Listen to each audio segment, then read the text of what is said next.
Good morning, students. Hope you all are good and fine.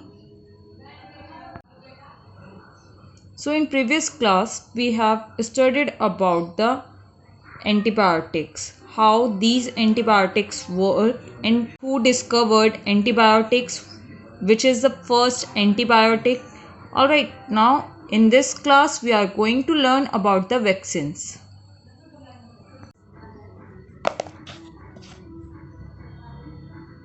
So, what are the vaccines? Vaccines is the germ bearing fluids.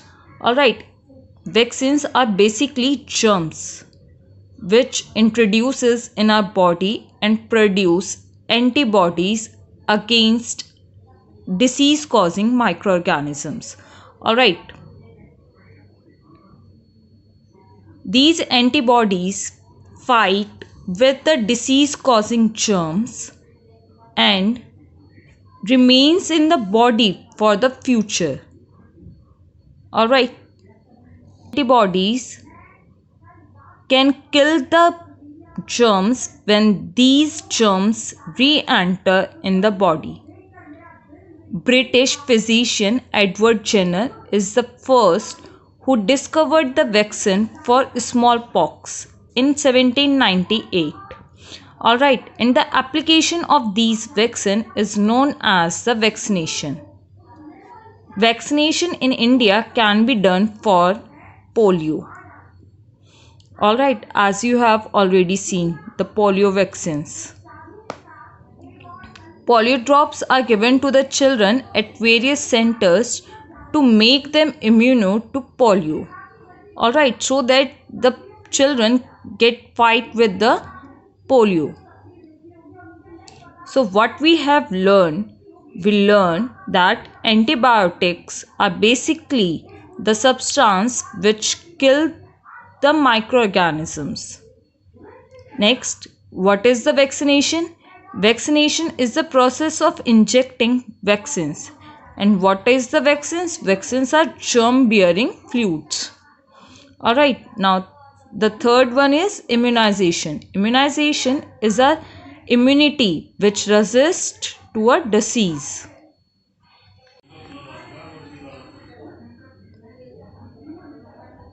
Now, what are the other uses of microorganisms? Microorganisms helps in increasing soil fertility. How they help in increasing soil fertility? This we have already done in chapter 1. Alright, as we know that nitrogen fixing bacteria are exist like rhizobium, blue-green algae. These bacteria help in the fixation of nitrogen, due to which atmospheric nitrogen convert into the nitrogenous compound, and this nitrogenous compound increase the fertility of the soil. Alright, so microorganisms helps in increasing the soil fertility, such as rhizobium and the blue-green algae, by adding nitrogenous compound. Next use of microorganism is they are used in cleaning the environment. How they clean the environment? There are basically 3 points to clean the environment. The first one is microorganisms clean the environment by decomposed the waste. Alright. Biodegradable waste is converted into simpler substances with the help of microorganisms. And this process is known as decomposition, as we already know that. So decomposition helps in cleaning the environment. Next, denitrifying bacteria and other microbes which convert the nitrates which is already present in the manure into the gaseous nitrogen. Alright. Next, these microbes so clean the environment of the pollutants and the manure which is produced with the help of decomposition of biodegradable waste can be used for the plants. Microbes is used in biogas plants.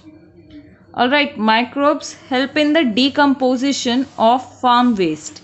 Farm waste like animal droppings, dead leaves, or dry leaves. Alright, these are the farm waste which is decomposed with the help of microbes. These microbes decompose these biodegradable waste and convert it into the biogas.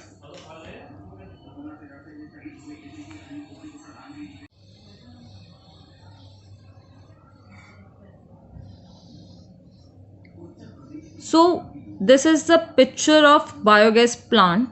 Biogas, which is mainly CH4. CH4, that is methane, which is also known as biogas, and this biogas is used as a fuel.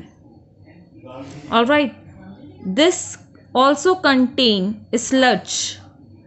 Sludge, which is the waste, decomposed waste. Alright, that remaining sludge is used as a manure for the plants. So biogas plant produces biogas which is used as fuel, and the sludge which is in the tank is used as manure. So we can say the net result is the cleaning the environment. Alright, third point is this is used in treating the sewage. First of all, what is the sewage? Sewage is the wastewater, we can say. This is collected from the town at the sewage treatment plant.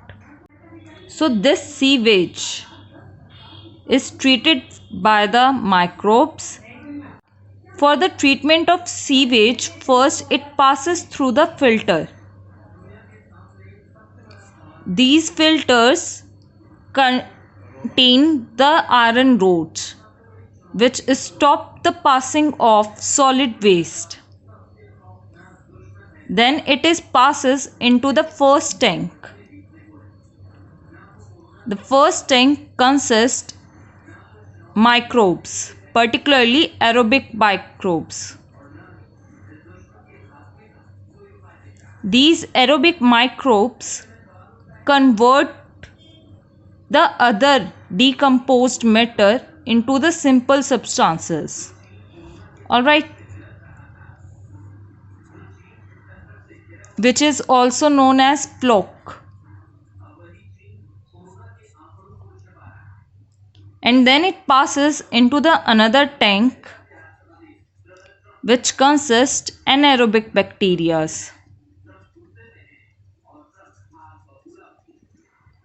Alright, so we can say sewage which is collected from the towns, decomposed by the microbes and convert it into the manure. Manure is collected from the first tank and helps in cleaning the environment. Alright, so this is the basic use of microbes in cleaning the environment. Next is harmful microorganism. Okay, what are the harmful microbes? Harmful microbes means which is harmful for us, which act as a foe, as an enemy. Alright, so microbes can be harmful in two ways. First, they can cause disease. Alright, second, they can cause food poisoning or can damage any household article. Household articles like wood. Alright, wood cupboard.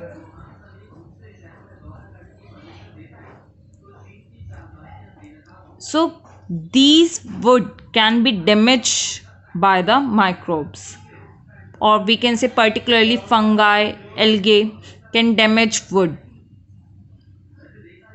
Similarly, food can be spoiled with the help of microorganisms. Or as we know, there are so many diseases which are caused by the microorganisms in human, in plants, or in animals. These microbes can be viruses, bacteria, fungi, or protozoa. So basically, disease causing microorganisms is known as pathogens. So how they cause disease in humans? This is the main topic which we are going to learn in the next class. Thank you. This is your homework. Question number 1. Who was the first scientist to have discovered microorganisms and how? Fifth, what are the bacteriophages and how do they help in keeping water clean? And the last question is, in what ways protozoas are useful and harmful for us